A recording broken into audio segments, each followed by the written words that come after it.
Hay muchos libros que circulan por las librerías, muchos comentarios cristianos, muchos comentarios y artículos en las redes sociales, en el internet, de personas que se la pasan debatiendo posiciones teológicas, todo con el fin de crear controversia, contienda, de llamar la atención. Miren lo que yo sé, miren lo que he descubierto.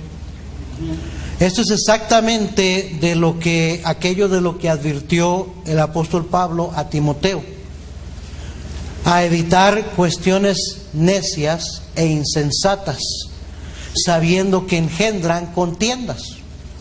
Eso es lo que pasa, engendran contiendas. No es que neguemos la importancia que tiene el estudio bíblico, el estudio a mayor profundidad, con el fin de desarrollar y mejorar nuestra vida espiritual, nuestra familia, nuestro hogar, nuestro cristianismo en general, hasta la filosofía de ministerio.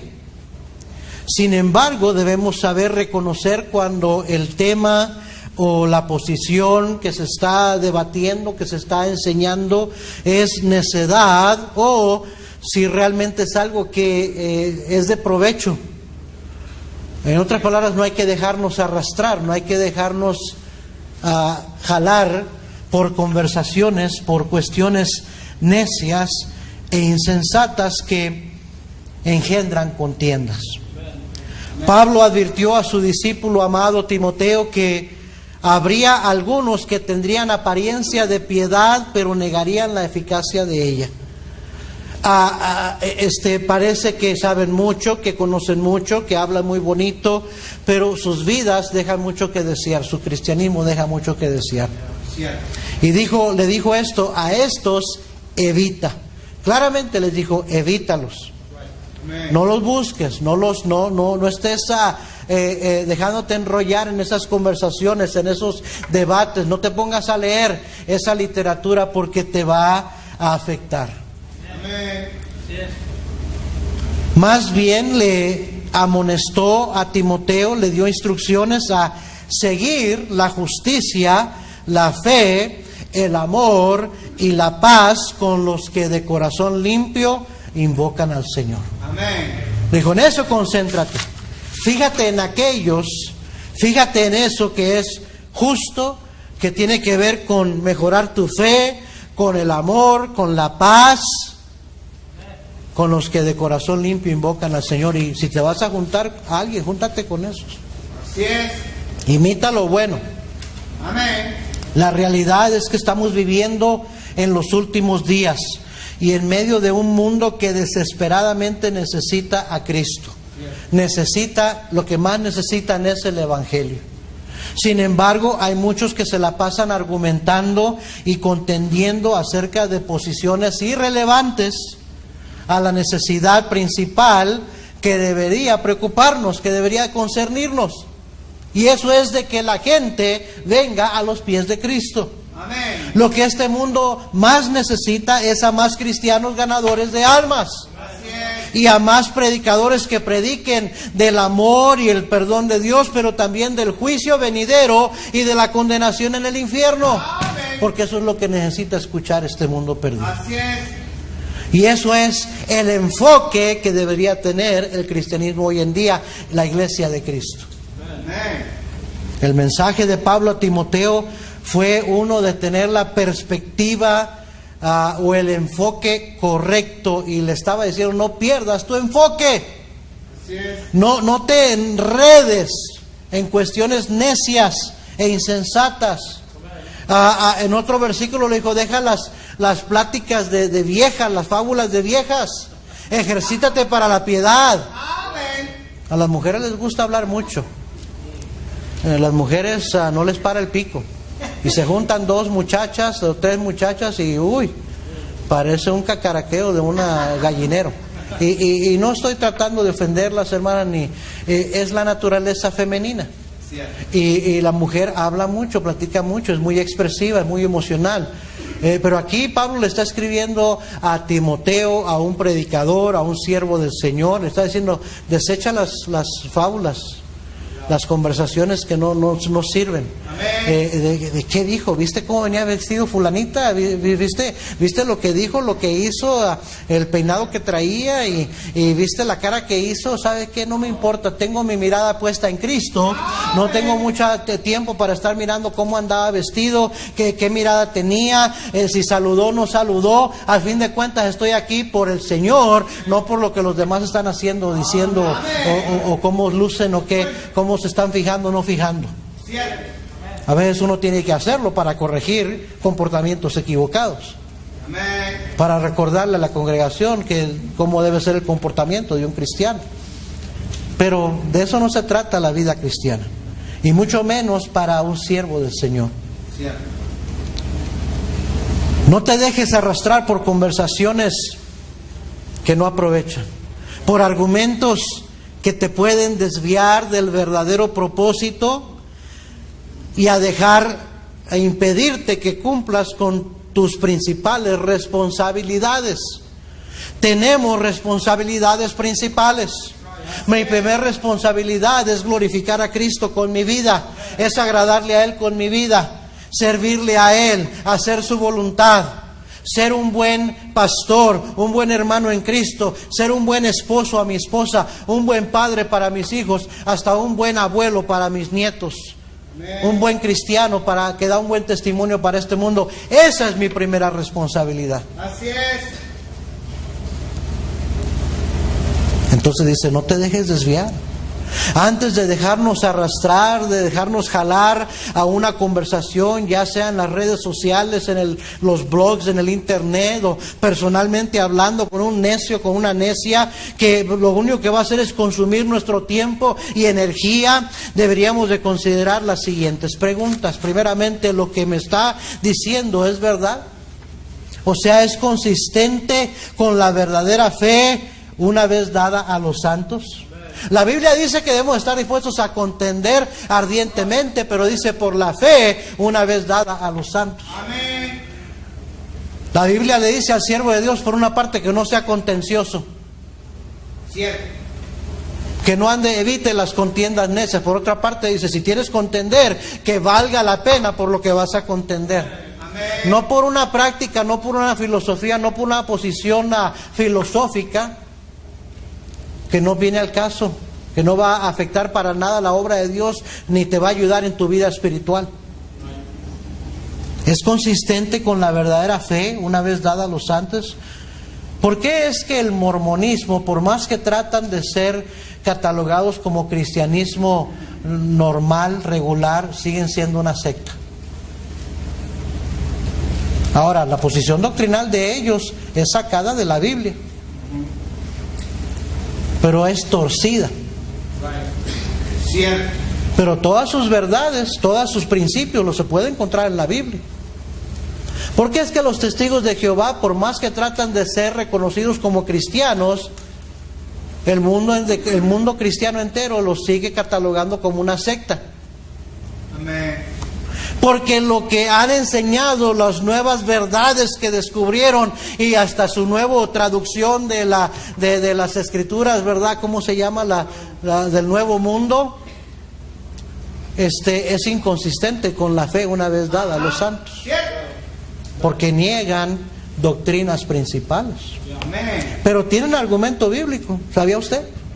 Tienen pasajes bíblicos sacados fuera de contexto para argumentar su posición. Cierto. Pero por más que tratan y tratan, el cristianismo normal lo sigue catalogando como una secta, porque eso es lo que son. Amén. De tanto querer escarbar y buscar una nueva verdad o nueva doctrina, se desviaron de la fe. Amén. Cierto. ¿Por qué es que los apostólicos siguen, por más que tratan de ser aceptados como cristianos nominales, regulares, siguen siendo considerados una secta? Cierto. Y si usted tiene trasfondo apostólico, disculpe, pero es sectario eso. Ajá. Es una secta. Porque tienen doctrinas y enseñanzas que van en contra de la fe una vez dada a los santos. Amén. Son verdades en realidad sacadas fuera de contexto. Cierto. No, ahí está, el versículo le dice que hay que bautizarlos en el nombre de Jesús, sí, pero no estás interpretando la Biblia bien. Amén. No estás siguiendo las reglas de hermenéutica. Cierto. Todo tiene, Dios es un Dios de orden, todo tiene reglas de interpretación. La Biblia tiene reglas de interpretación. Amén. Bueno. Y ya para sacar tu conclusión, la conclusión de esas personas que traen esas nuevas verdades, nuevas filosofías, ya no están usando reglas de interpretación, y es más, critican las reglas de interpretación establecidas y dicen, no, es que no te puedes atar a esas reglas que fueron creadas por hombres. Cierto. No, es que todo tiene un orden. Amén. Qué bueno que la Biblia tiene versículos y capítulos. Eso fue hecho por hombres, no son inspirados los capítulos o los versículos. Cierto. Pero no entenderíamos la Biblia igual si no tuviera capítulos y versículos. Gracias a Dios que Dios le dio la facultad a esos hombres para pensar en hacer eso, para poder entender mejor las Escrituras Cierto. y enseñarlas. Amén. Amén, hermanos. Amén. Otra pregunta que hay que hacer es ¿cómo me ayuda esto? Bueno. ¿Cómo me va a ayudar esta nueva descubrimiento filosófico, teológico? ¿Cómo me va a ayudar en mi crecimiento espiritual, en mi edificación personal, en lo que hago para el Señor? ¿Cómo me va a beneficiar? ¿Cómo me ayuda esto? Ajá. Otra pregunta que debemos hacer ¿es necesario? Amén. ¿Es necesario esta verdad, este argumento, probar este punto? ¿Es necesario? ¿Qué necesidad espiritual o práctica en mi cristianismo mitiga? Amén. Otra buena pregunta, ¿es amable? ¿Fomenta armonía, unanimidad en el cuerpo de Cristo, o lleva a un espíritu contrario, divisivo, contencioso? Dice la Biblia, y les recuerdo lo que dijo Pablo a los filipenses, lo que les escribió, Filipenses capítulo 4 y versículo 8, hasta cómo debemos de pensar, la Biblia dirige eso. O sea, la Biblia nos dice como cristianos cómo debemos de pensar y en qué debemos de pensar. Todo nuestro ser, nuestro cuerpo, nuestra mente, nuestro corazón le pertenece al Señor. No somos nuestros, no somos de Él. Entonces Él tiene el perfecto derecho de decirnos hasta cómo pensar. Amén. Y dice claramente en Filipenses 4:8, por lo demás, hermanos, todo lo que es verdadero, todo lo honesto, todo lo justo, todo lo puro, todo lo amable, todo lo que es de buen nombre, si hay virtud alguna, si algo digno de alabanza, en esto pensad. Luego dice, añade, lo que aprendisteis y recibisteis y oísteis y visteis en mí, esto haced, y el Dios de paz estará con vosotros. Amén. La iglesia primitiva, la iglesia nuevo testamentaria, se mantuvo pura, oiga bien, mientras se mantuvieron perseverando en la doctrina de los apóstoles. Cierto. ¿Me está siguiendo? Amén. No la doctrina de Dios, no la doctrina de Cristo, la doctrina de los apóstoles. Los apóstoles fueron los maestros que nos enseñaron, que pasaron esa fe a nosotros. Y la iglesia se mantuvo pura doctrinalmente y avanzando por la causa de Cristo mientras se mantuvieron perseverando en la doctrina de los apóstoles. Amén. Y los apóstoles fueron elegidos por Cristo mismo. Y les dio la autoridad que se les dio por Cristo mismo. Cierto. Amén, hermanos. Amén. Haríamos bien en pensar antes de meternos a una conversación, a una discusión, a un argumento, a un debate que tiene el potencial de desviarme de mi propósito. Amén.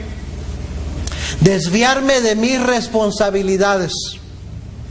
Desviarme doctrinalmente, filosóficamente. desviarme de mi enfoque como cristiano. Hebreos capítulo 12.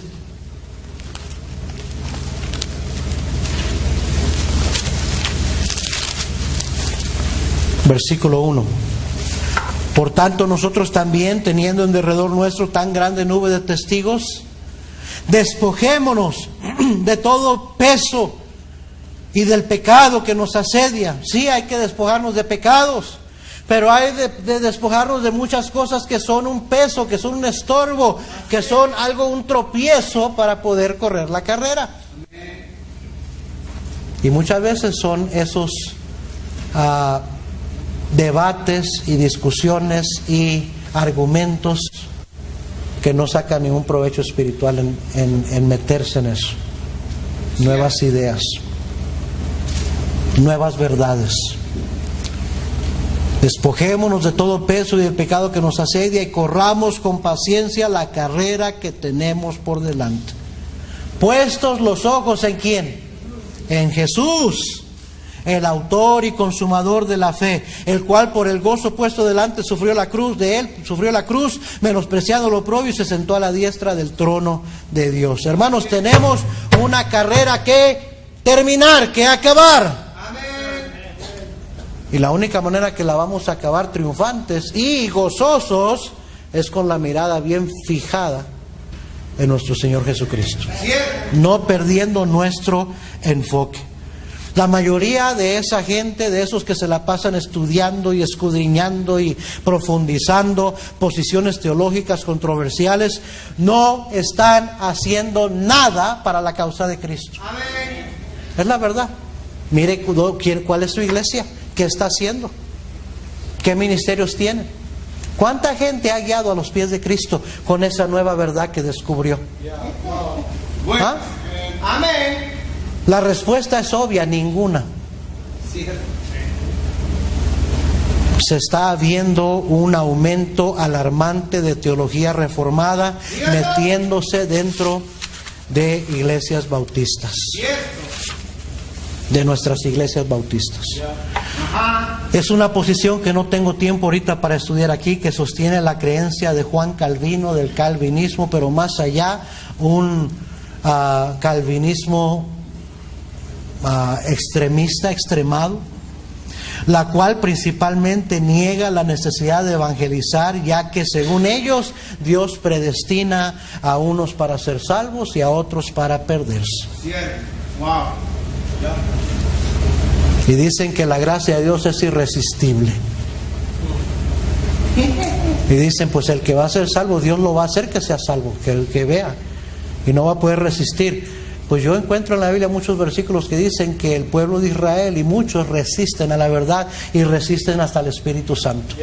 El hombre tiene toda la facultad, la libertad del alma individual, de conciencia individual, para decirle no a Dios.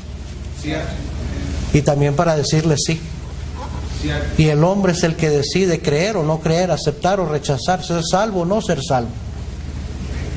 Y es por eso que necesitamos seguir predicando el Evangelio a toda criatura. Amén. Porque solamente Dios sabe quién es el que va a creer. Así es. Y su predestinación no es para salvación, su predestinación es para cumplir con sus propósitos. Bueno, es cierto. La Biblia dice que como cristianos debemos crecer en gracia y en el conocimiento de nuestro Señor Jesucristo. Segunda de Pedro 3:18, mire, búsquelo conmigo.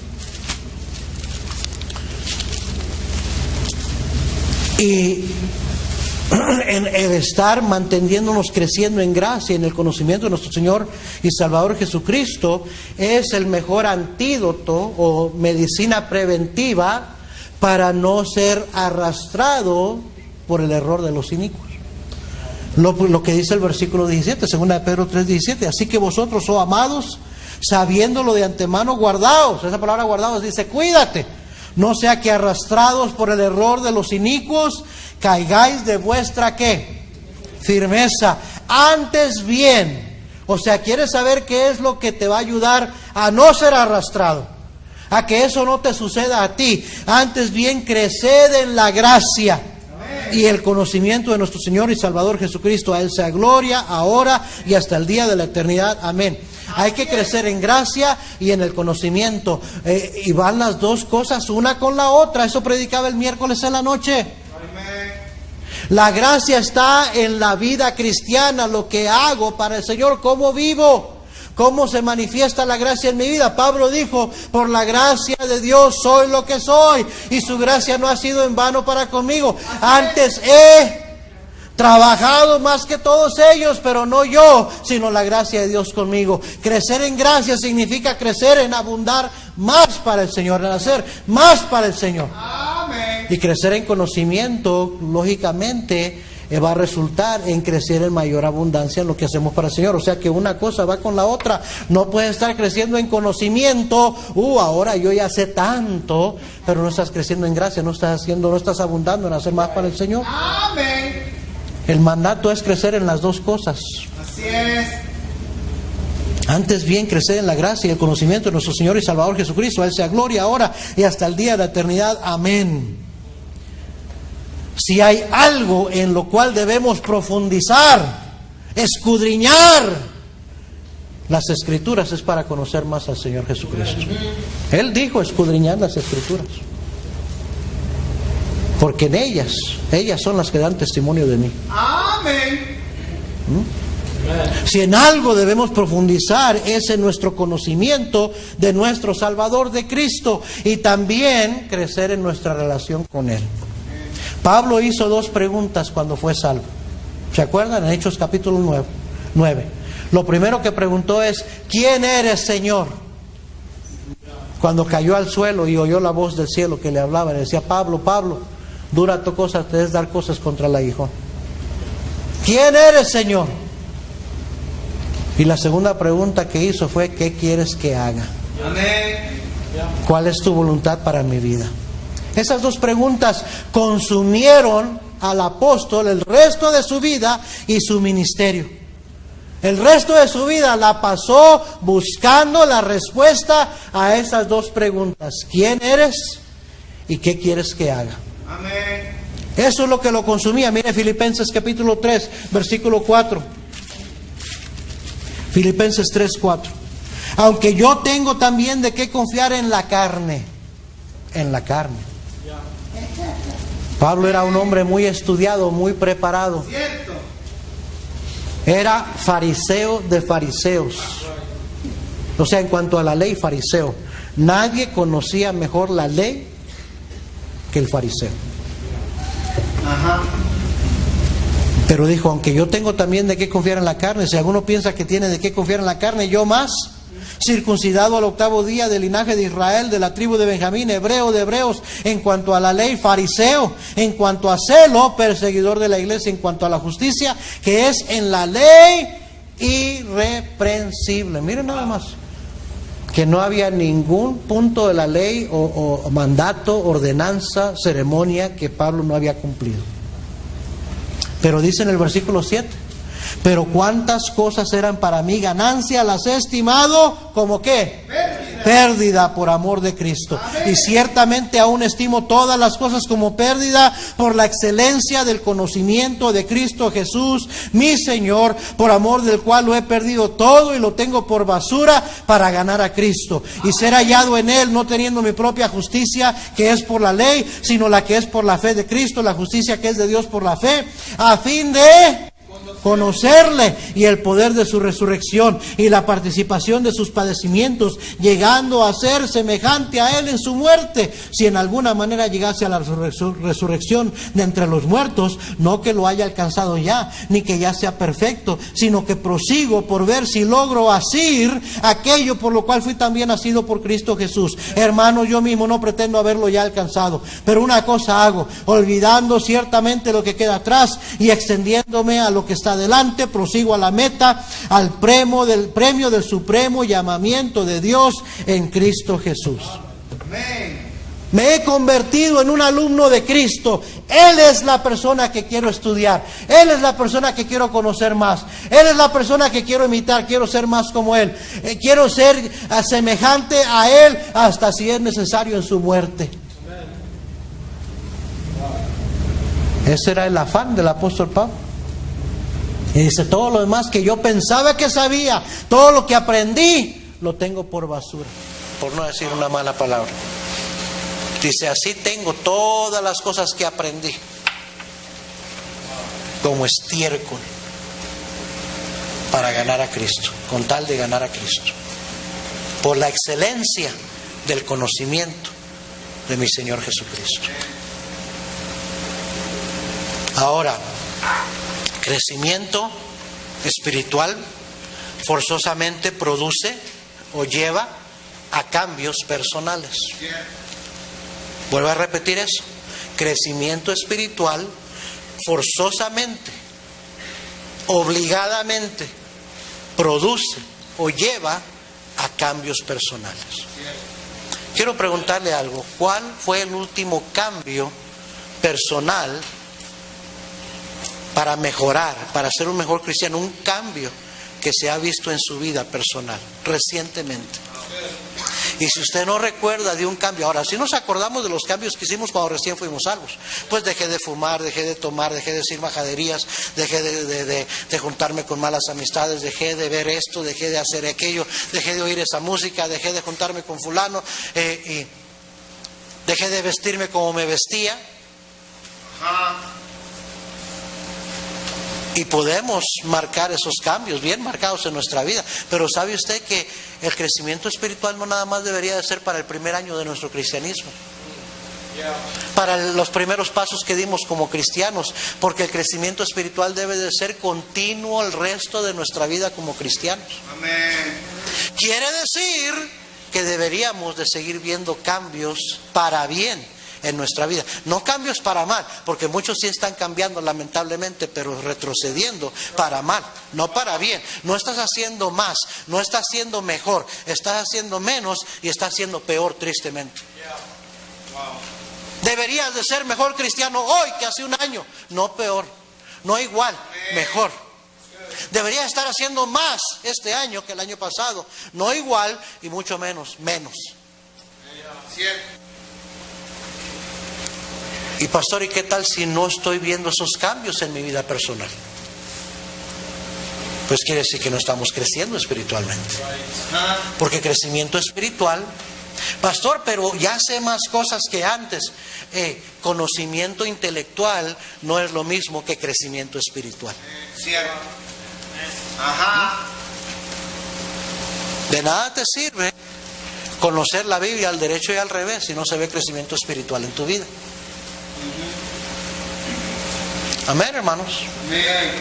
Crecimiento espiritual forzosamente va a llevar a cambios personales. Deberíamos continuamente, oiga bien, estar siendo transformados de gloria en gloria, como dice 2 Corintios 3:18. Siendo transformados de gloria en gloria, algo continuo. Romanos 12:2 dice, no os conforméis a este siglo, sino transformaos por medio de la renovación de vuestro entendimiento. Es un proceso continuo. Amén, hermanos. Muchas personas que dicen que saben más, que conocen más, que han ido a institutos, que han ido a seminarios, que han leído libros y libros y libros, no han crecido una onza espiritualmente, porque en vez de estar haciendo más, en vez de estar haciendo una diferencia, en vez de que se vean cambios personales en sus vidas espirituales, están estancados donde estaban o retrocediendo.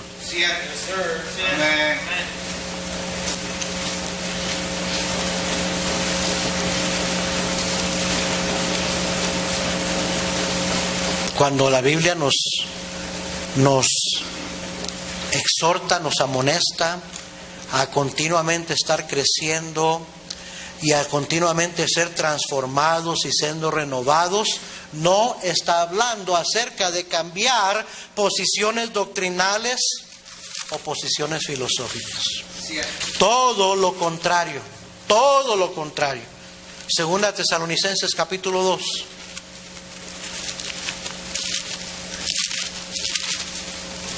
Pero con respecto, versículo 1, con respecto a la venida de nuestro Señor Jesucristo y nuestra reunión con Él, os rogamos, hermanos. ¿Sabe que hay muchos debates, filosóficos, teológicos acerca de cuándo va a ser la venida del Señor.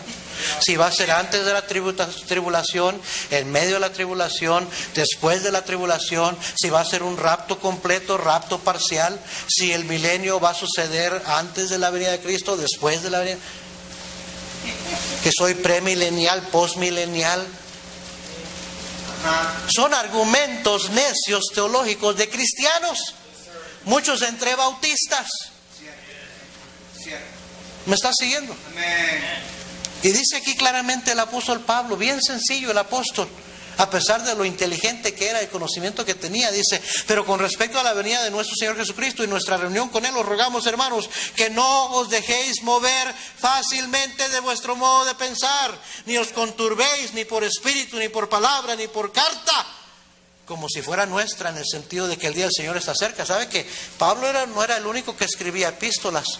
Había otras epístolas que se escribían, pero no eran apostólicas. Ajá, cierto. Y dice: ten cuidado las cartas que estás leyendo. Amén. Y las conclusiones que estás sacando, porque esas cartas no son nuestras. No te dejes mover fácilmente de tu modo de pensar. Amén, hermanos. Ten cuidado a quien escuchas. Ten cuidado lo que lees. Mucho de lo que esos que contradicen logran con sus filosofías y sus enseñanzas es que buenos cristianos cambien de convicción y cambien de afiliación. Amén. Y si no tienen cuidado, que cambien hasta doctrinalmente. Wow. Cierto. Eso es lo que logran. Esos nuevos libros, esas nuevas verdades que están siendo descubiertas, que cristianos se muevan de iglesia, se muevan de convicciones, cambien sus afiliaciones y terminen un día cambiando su doctrina. Cierto. Para allá va todo.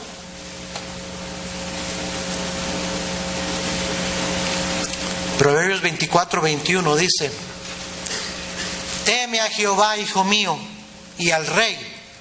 Y luego dice esto: no te entremetas con los veleidosos. No te entremetas con los veleidosos. ¿Sabes lo que quiere decir la palabra veleidosos? Veleidoso, mudable, cambiante. No te entremetas con los que están cambiando. Así es. No te juntes con ellos. No hables con ellos. No te pongas a leer lo que ellos escriben. Porque el hecho de que están cambiando es una alarma para decir: no me debo entrometer con ellos. Así es. Con los que cambian, con los inconstantes, con los mudables. Más bien deberíamos mantener nuestro enfoque en dos cosas. Dos cosas. Primeramente, en dar el Evangelio. En la gran comisión. Amén, hermanos. Esa es la tarea principal en la que debe ocuparse todo cristiano, toda iglesia: dar el Evangelio.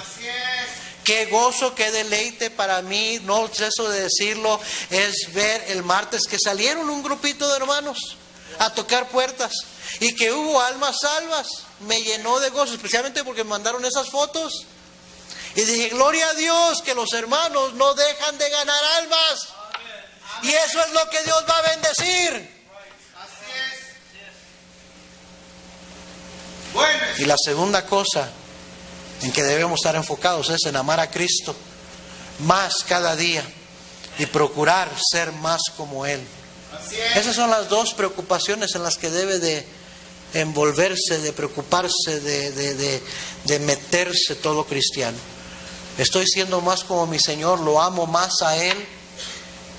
Estoy hablándole a otros de Cristo, estoy cumpliendo con su voluntad para mi vida de testificarle a otros de Cristo.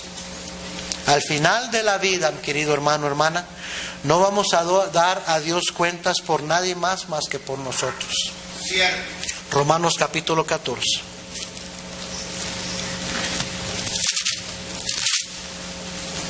Recibid al débil en la fe, versículo 1, pero no para contender sobre opiniones.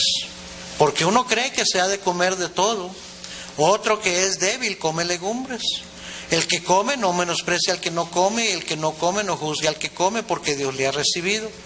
¿Tú quién eres que juzgas al criado ajeno? Para su propio Señor está en pie o cae, pero estará firme, porque poderoso es el Señor para hacerle estar firme.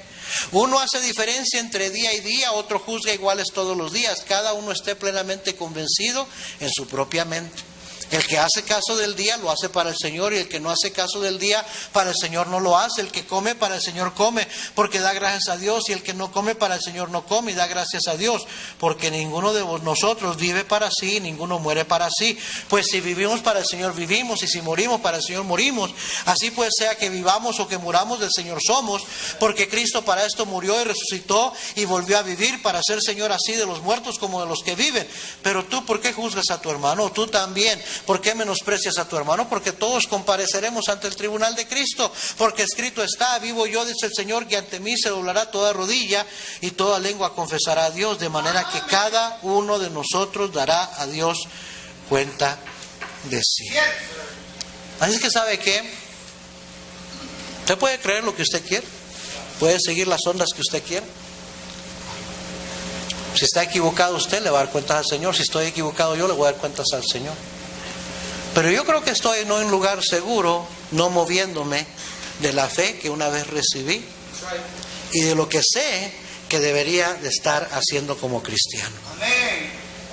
Definitivamente daremos cuentas a Dios, oiga bien, daremos cuentas a Dios por aquellos a quienes pudimos haber dado el Evangelio y no lo hicimos.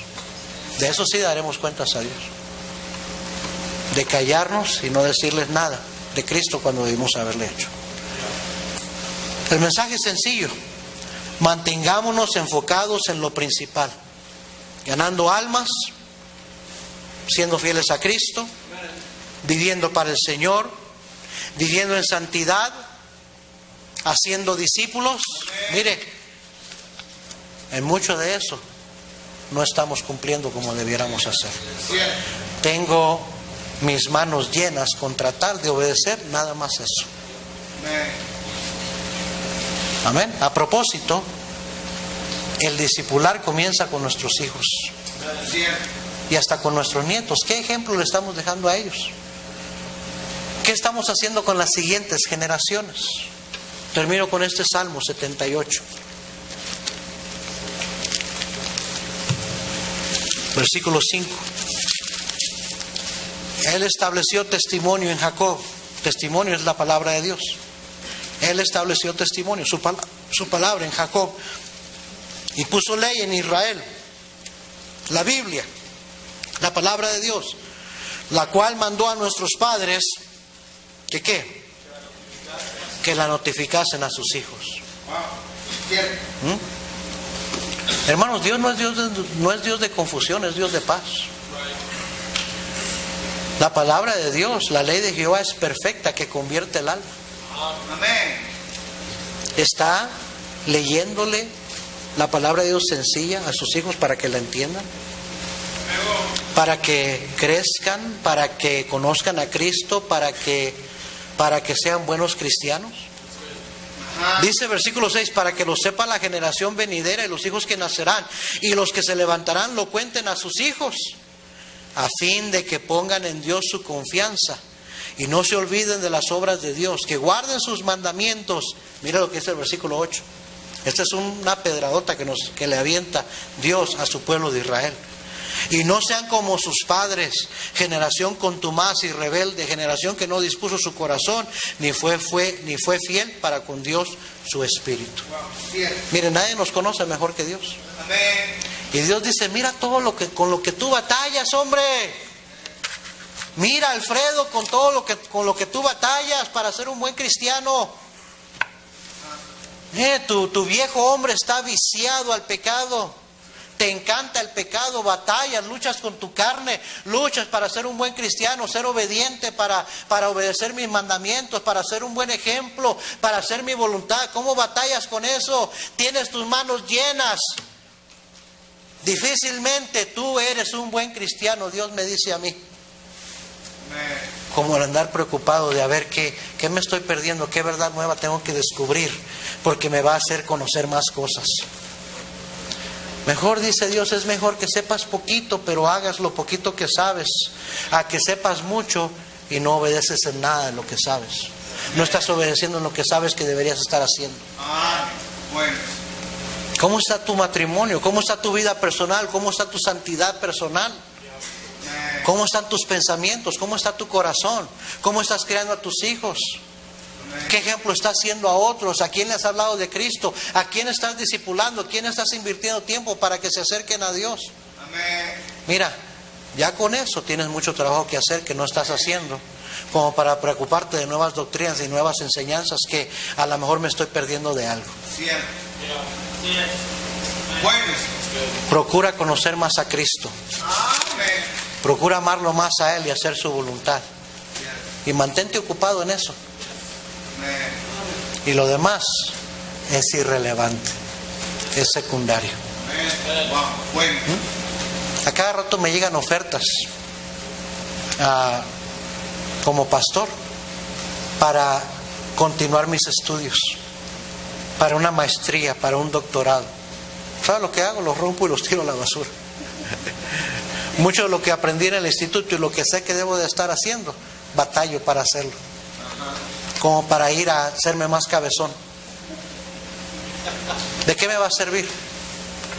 Yo he conocido doctores, y no doctores honoríficos, sino doctores que se han ganado su doctorado en teología, que tienen un puñito de hermanos y no pueden crecer arriba de 20, 25 en su iglesia, o ni siquiera tienen ministerio, pero son doctores. Muchos saben. ¿Y de qué les está sirviendo? Al pastor Parada lo han criticado mucho por ser muy sencillo en su predicación, por ser demasiado sencillo, muy práctico, porque no se mete a escarbar cosas más profundas. Siempre sus mensajes, yo creo que predica unos 10 temas y siempre se mantiene dentro de los mismos 10 temas. A propósito, el doctor Hiles decía, cuando tú las comidas que te acuerdas que hacía tu mamá, las comidas que nunca se te olvidan, que más te recuerdas, son las mismas comidas que hacía siempre. Y fueron suficientes para tu desarrollo físico, para tu alimentación, ¿verdad? Y él decía esto enseñando a otros pastores: concéntrate en 4, 5, 6 temas que conozcas y predícalos todo el tiempo. Ahora, sé creativo en cómo los predicas, pero predícalos una y otra vez, que la gente con dificultad obedece esas cosas principales, como para que les trates de dar profundidades más grandes. Han criticado al pastor Parada por ser un predicador muy sencillo, pero sin embargo, mira el ministerio que tiene. Amén. Y cada semana, dice, tuvimos 10, 12 visitantes, bautismos, gente salva. La iglesia sigue creciendo. Con predicador sencilla, con predicación sencilla, con un mensaje sencillo, práctico. Y Dios sigue añadiendo. Por otra parte, hay pastores, algunos a quienes sí respeto y son buenos siervos del Señor, que a veces escarban y nos enseñan tremendas verdades. Y no estoy criticando el estudio, el profundizar en la palabra de Dios. Yo creo que todos deberíamos de escudriñar las Escrituras. Pero las preguntas que debemos hacer es: ¿cómo me está ayudando a mí a ser un mejor cristiano? A ser un mejor padre, a ser un mejor esposo, a ser un mejor pastor, a ser un mejor hermano en Cristo, a ser más para el Señor. Porque si ese no es el resultado, entonces es vano todo ese estudio. ¿Me está siguiendo, hermano? Vamos a ponernos de pie y vamos a orar.